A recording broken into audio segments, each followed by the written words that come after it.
Good evening, and thank you for attending this public hearing of the Southbridge Public Schools Community Budget. I will present the hearing, therefore, unto Dr. Villar and Dr. Seth Racine. Good evening. Thank you very much for your attendance and interest this evening. We're going to be presenting the fiscal year 23 public school budget for Southbridge. I'm going to jump right into it, giving the hour. This year, as we produced our budget, we looked at our three major areas of focus. You might recall from our conversation in late fall, where we started to begin this budget conversation. Our focus on climate and culture, literacy, mathematics, programming, and managing the pandemic are the three key areas that not only have we managed this past 2 years, but we're looking forward in our fiscal budgeting for next year. In climate and culture, we are proud of the improvements. You might recall we shared some data on our climate improvements across our schools as measured by climate surveys, student discipline, and overall atmosphere in the schools. We're also very impressed and appreciative of our teachers' hard work in implementing our K-12 curricular changes in language arts and mathematics. And also very proud of the effort of our staff for the Southbridge Public Schools to have remained open during the pandemic. Our pre-K 5 schools were in person the entire time. We were in hybrid last year with our high school, and in this current year we've been full-time in person in all schools, and that's because of the efforts of our staff. So this budget considers all of those items. The pandemic has had and continues to impact learning not only in Southbridge but across the Commonwealth. We've seen social impacts with increased poverty, increased isolation of students and families, and an increased amount of trauma that our students are bringing to us, particularly our younger children. Actually, on both ends of the spectrum, we saw a lot with our youngest children and our oldest children at the high school, I think, is the most radical differences. Our academics are certainly being impacted where we're seeing larger learning gaps, particularly children in early childhood who may not have been able to participate in preschool or were in kindergarten during the initial shutdown. We're seeing those gaps persist. Our attendance has been very difficult to manage this year, with district averaging at times at 75% daily attendance, which is far lower than our historic approximate 92%. Staffing, we've had increased turnover this year, and we'll share some data on that. Again, this is not unique to Southbridge, but it is something that the pandemic has certainly inspired among individuals across both the Commonwealth and the country. We are seeing there are fewer qualified applicants for vacancies, so that's a challenge. And we're also seeing the need to offer increased salaries to attract individuals. And we're seeing dramatically increased costs in energy and materials across the district. So all of that impacts our budget planning. I did want to share that we have identified some significant demographic shifts across the district. If we go back to 2002, 2003, approximately 49.5% of Southbridge students were considered economically disadvantaged.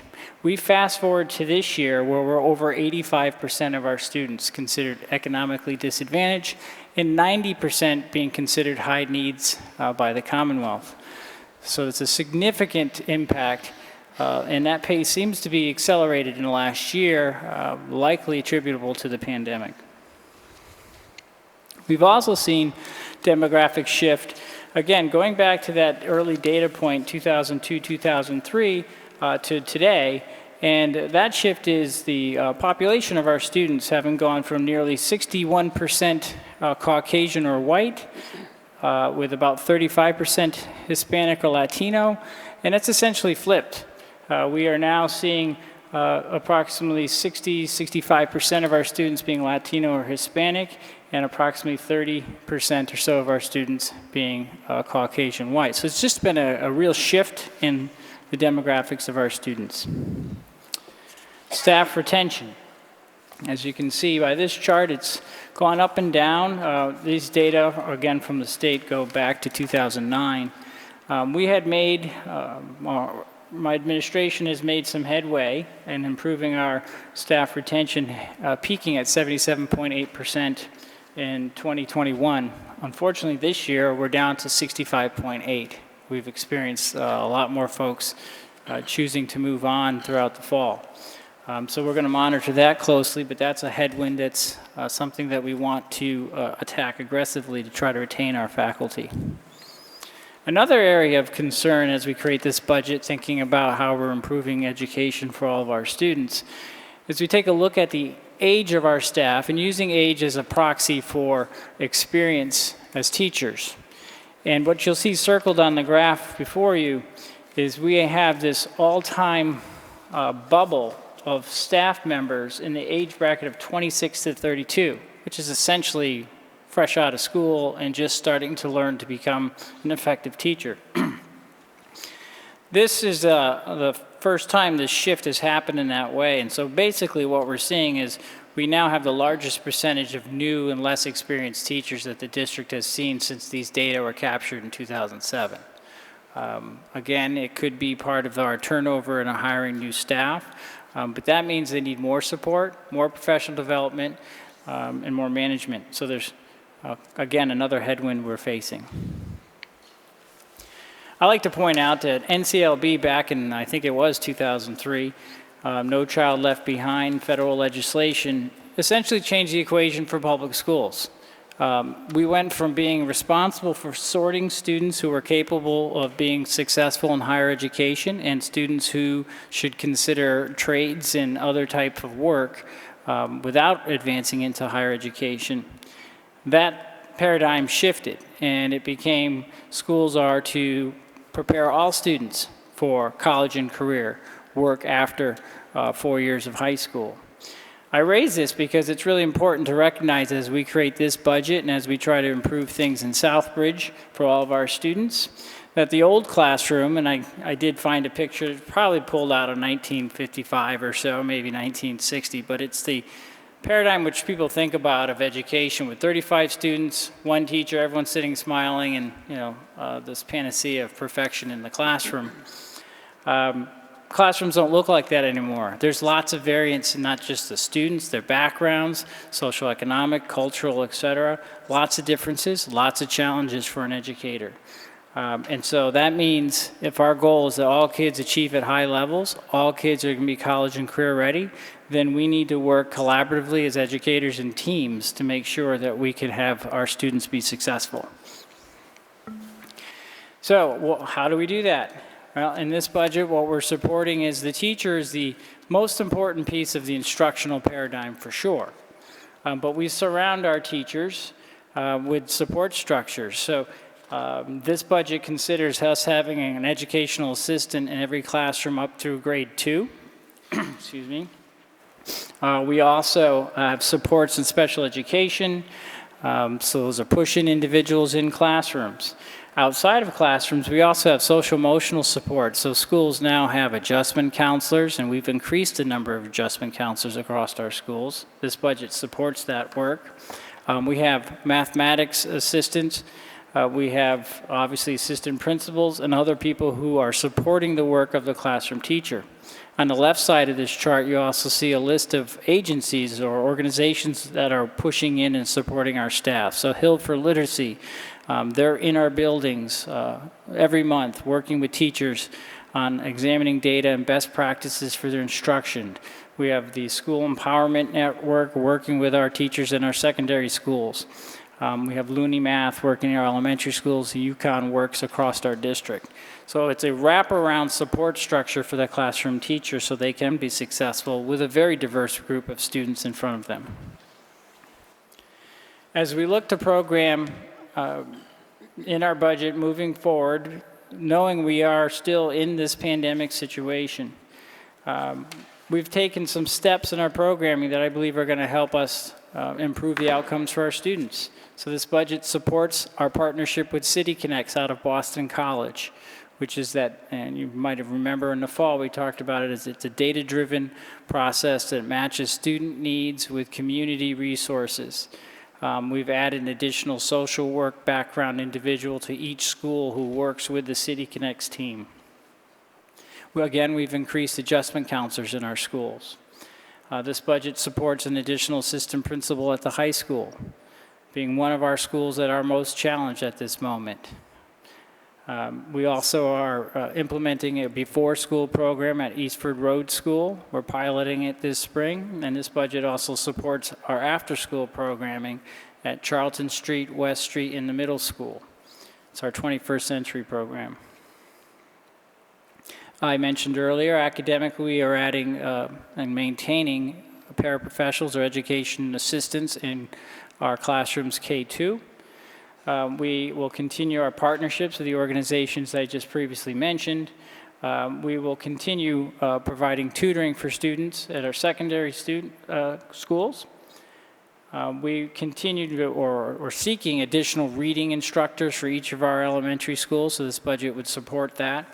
Candidly, that's been very difficult in finding individuals with that background who are willing to do that work. We are working on our staffing with this budget, making sure we streamline our application process to get as many applicants into our district as possible.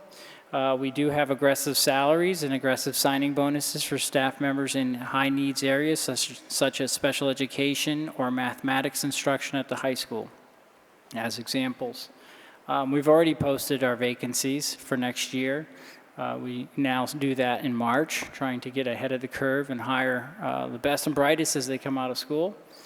And we're continuing to support our professional development on Wednesday afternoons and through our 6 professional development days across the year. The budget also has to consider the maximization of the federal COVID-19 funds to support some of this work. We are trying to maximize the funding we receive from DESE and the receivership partnership. The increases in Chapter 70 that Mr. Racine will review for the folks this evening. And of course, we constantly seek other grant opportunities. And the budget does speak to all funding sources as we talk about the district and its expenditures. So that kind of sets the context, but I am going to ask Mr. Racine to speak to you, provide a quick review for folks on Chapter 70 and the funding that we're receiving, and then we can delve into some more of the numbers. Mr. Racine? Thank you, Dr. Villar. Good evening, everyone. Again, my name is Seth Racine, and it's a pleasure to be with you this evening. This is our second time for the fiscal year 2023 budget process. The first time we talked in depth about where our revenue comes from. So here on this slide that you see is a bit of a review, just as a reminder to talk about the state budget process. The most amount of money we receive is through our appropriation through the town, and they receive a substantial amount of money in Chapter 70, which is Massachusetts' state education aid. As part of that education funding formula, the state sets a minimum floor that every community should spend on education, on public education in their community. As part of the Student Opportunity Act that was passed a few years ago, the state set a pretty dramatic pace to increase the amount spent in every community, especially for students, low-income students, English learners, and students with disabilities. That will be helped funded by, contributed through state aid as well as through local tax dollars. For Southbridge, what that means is a substantial increase in that minimum floor. So the chart you see in front of you is showing two different things. First, the bars represent the floor of how much is meant to be spent. So if you see in FY 2018, the floor for Southbridge was $28.5 million. In our current fiscal year, FY 22, the foundation budget formula, the floor, was $31.98 million. Next year, as part of the governor's budget, it is projected to increase to $34.7 million, a 9% increase. The line, the orange line you see, is the average per pupil. So if you just take, even though these are differentiated by levels of need, at a very basic level, if you just take that total amount, divide by the total number of students, you see this increasing. And every year leading up to the last couple of years, you see sort of a reasonable increase. And for next year, though, going from FY 22 our average per pupil is $14,470. It's expected to increase to $16,088. That's an 11% increase for next year. As we move to our next slide, we also want to note the trend in school choice. So Massachusetts has a school choice program where students can elect to go to other public school districts. The good news for Southbridge, for the last 2 years, we have seen both record numbers of the number of students choosing the Southbridge Public Schools, as well as not choosing other communities. So you see here the green positive number, or the number of students choosing the Southbridge Public Schools. Last year, it was 15 students that never, ever, since it has been recorded in 1993, ever reached that level. And this year, that's continued to have 13 students choose the Southbridge Public Schools. The negative number you see, the orange bar, the number of students choosing other communities. That reached a high in FY17 of 274 students. That has shrunk just about every year since, and this current year, it's only 219 students choosing other communities. There's a financial cost for students choosing other communities, which you'll see on the next slide. So this slide here is meant to pull out the relevant parts of the state budget formula, the state budget cherry sheet, really, to show local aid to Southbridge. There are two components to this: receipts, which is aid, the money we get, as well as state assessments, which are sort of costs we bear that the state deducts. I'm going to walk through the few different components to make sure everybody understands, and then talk about the impact from FY22 to 23. So Chapter 70 we've talked about. This is the major state aid line that helps fund that foundation budget formula that we talked about earlier. The next line is charter tuition reimbursement. This is aid that the state gives as a transition for when students go to charter schools. There is a cost for if they go to a charter school that the community, the local community, needs to bear, and the state helps ease that cost by giving transitional funding for a few years, and that's what this line is. Assessments, again, these are costs that the local community bears. School choice, we mentioned earlier, this is the cost of students choosing other public communities. Charter tuition, this is the cost for students choosing charter schools. And then you'll see special education, and this is for students in special education programming that is managed by the state. Ultimately, what does this mean? In our current year, FY22, the town of Southbridge received $24.2 million in receipts from the state. There was $3.4 million in assessments. So when you take that $3.4 million away from the $24.2, you get a net education aid to the town of Southbridge for $20.8 million. Next year, you see substantial increases in aid. So next year, as part of the governor's budget, the receipts to the town of Southbridge is projected to be $27.2 million. This is an increase of almost $3 million to Southbridge. The assessments increase to $4.1 million. This is only an increase of $686,000. This results in a net education aid to Southbridge for $23.1 million, a $2.28 million increase for education to Southbridge alone in just state aid. It is a really substantial amount given for next year. So, as we turn to the next slide, when we thought about how to spend this money, this $2.28 million, we also recognize that we are in an ecosystem, and that even though this money was meant to be just within the classroom, there is a broader ecosystem here. So we are requesting the town of Southbridge uses this additional state aid only, this $2.28 million, to increase our local appropriation by $1.5 million, to use $300,000 of that for building repairs as part of their capital program, to use another $300,000 for a facility master plan, and then $181,000 for other municipal needs, including for other municipal departments, such as police and fire, as well as contributions towards health insurance. This means that $1.5 million we are requesting would increase our operating budget to a total amount of $30,537,793. This is just for our local appropriation. We also recognize, though, that we do receive other funding sources through grants. Here you have, and we categorize these grants in terms of 3 general buckets. Recurring grants. These are grants we receive every single year, usually from the federal government in the forms of entitlement grants. This would be Title I, Title IIA, Title III, IDEA. The blue bar represents non-recurring grants. So these are usually special grants that we only receive for a small period of time that we should not necessarily count on for the long term.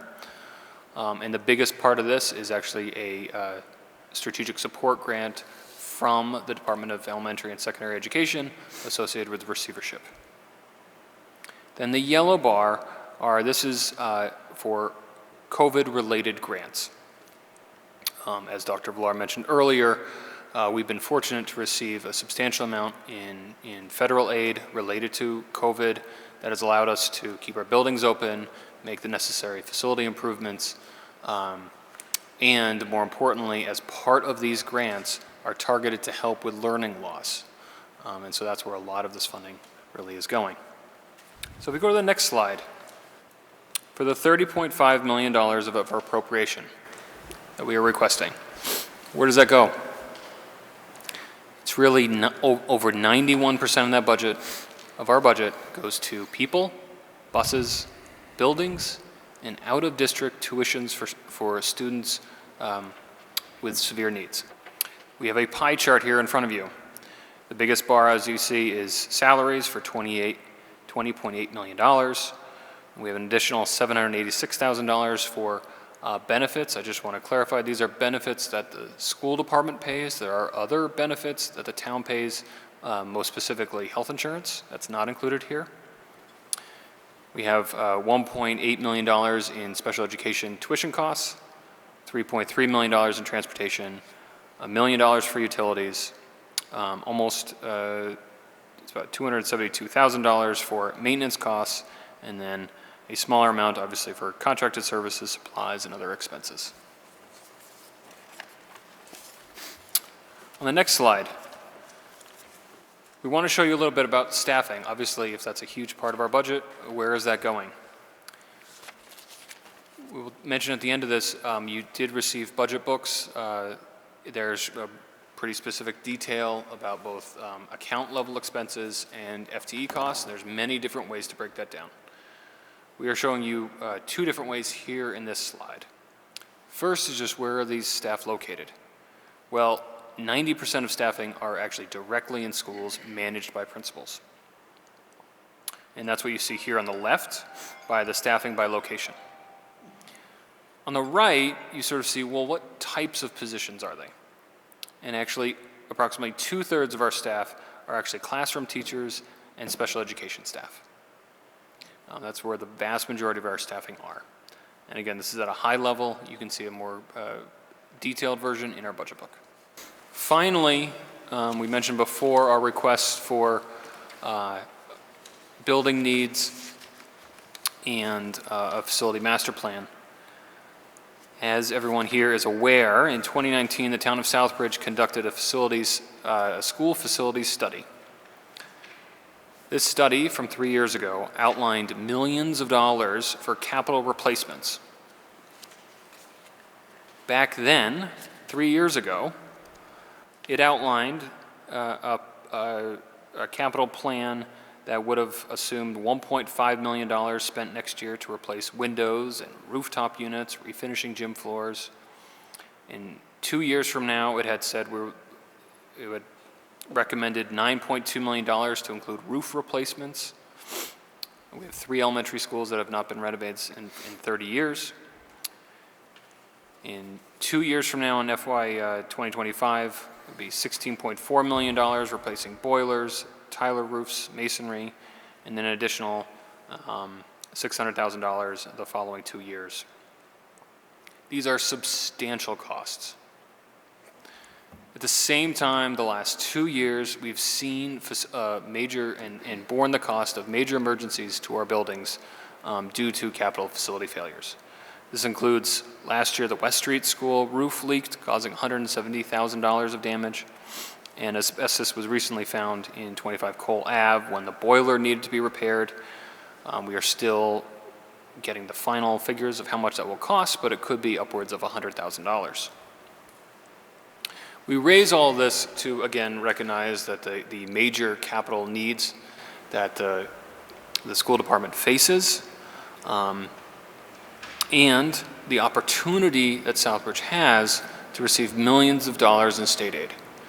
The Massachusetts School Building Authority provides additional funding to approved projects. So if a community needs help, whether it's for an emergency repair or for a new building or major renovation, Massachusetts communities can apply to this authority, and if approved, the MSBA, as it's referred to, can allocate millions of dollars to that community based on its needs. I'll give you one example, which is Lawrence, another community in receivership.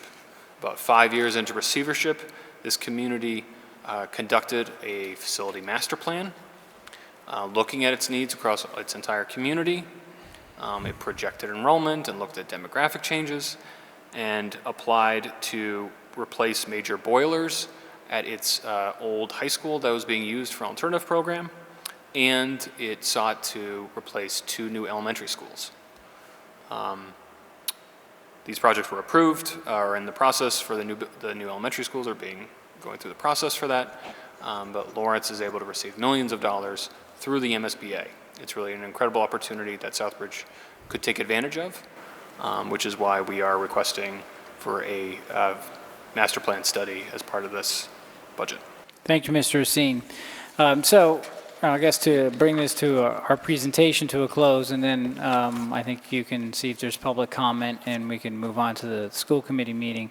What this budget tries to do is tie together the district turnaround priorities, as I mentioned, with the need to really aggressively attack learning loss that's been caused by the pandemic. And we try to provide a pathway for the town of Southbridge to begin to aggressively tackle the building needs. The urgency associated with the building needs, as Mr. Racine has pointed out, is just being presented to us over and over again with new, mini emergencies that occur. And when we fix them now, we're fixing them at 100% local cost instead of capturing that 80% of state aid. So it's, in a way, we're overpaying significantly for minor little repairs, chipping away at a major issue that could be tackled in a much more economically feasible manner. And so I believe this budget can help us accomplish that as well. So with that, I appreciate the patience. I'll turn it over to the chairman to see if there's any public comment. So thank you. Thank you, Dr. Villar and Mr. Racine, for the presentation. Is there any member of the public that would like to comment or have any questions regarding the budget proposal this evening? Seeing none, I will call this public hearing to a close, and the public hearing is adjourned.